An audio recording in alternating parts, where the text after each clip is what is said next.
اللهم صل وسلم وبارك على سيدنا محمد وعلى آله وصحبه وسلم. ازيكم عاملين ايه؟ يا رب تكونوا بخير. النهاردة هنعمل طاجن زي بتاع المحلات الكشري بالظبط، يعني مش هتفرقي الطاجن ده من الطاجن اللي انت بتشتريه من بره بجد.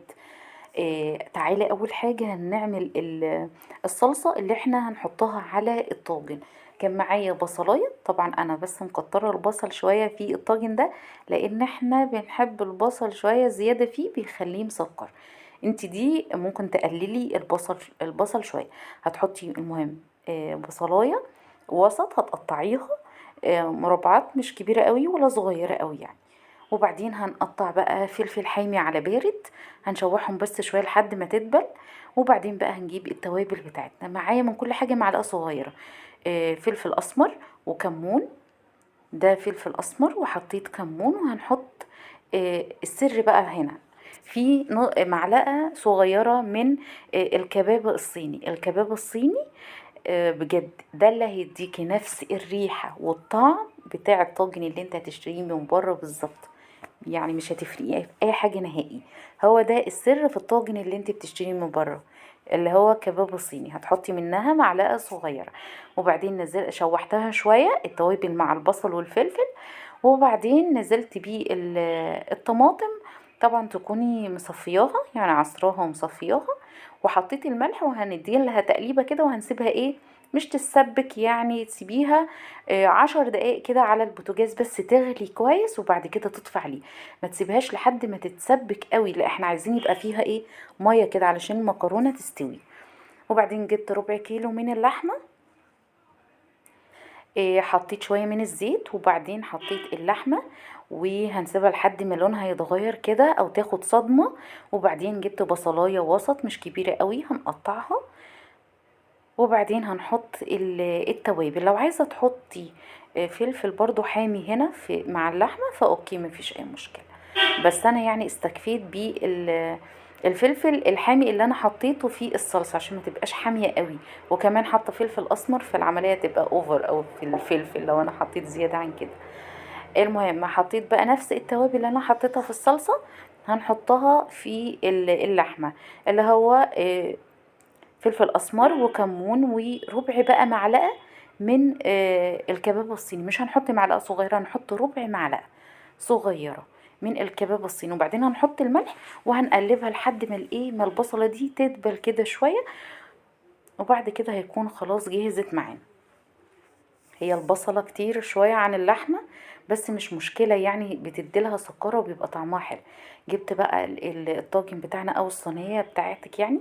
ممكن على فكره الطاجن ده تعمليه في حله ألمونيوم او اي حله. انا جربتها قبل كده في حله وطلع تحفه يعني. مش شرط يكون في طاجن، ومش شرط يكون مثلا في صينيه بيركس او اي صينيه. لو عندك بس حله كده اعملي الطاجن وهيطلع جميل جدا معاكي. اول حاجه طبعا لو انت هتعمليها في حله او في اي صينيه ألمونيوم، هتحطي تدهني الحله دي دهنه بسيطه كده من الزيت. وبعدين هتحطي جزء كده من الصلصه اللي انت عملتيها، وهنحط اللحمه اللي احنا عصجناها. وبعدين هنجيب المكرونه نيه زي ما هي كده، مش هنسلقها ولا نص سلقه ولا اي حاجه، زي ما هي كده. هنحطها نية ليه بقى؟ ما انا علشان كده بقولك ما تخليش الطماطم تتسبك قوي، احنا عايزينها بصي تبقى فيها مية، تبقى خفيفة. سيبها بس 10 دقايق تغلى على البوتاجاز وتطفى عليه، علشان لما تحطيها على المكرونة يبقى فيه صوص كده ومية تسوي المكرونة معانا.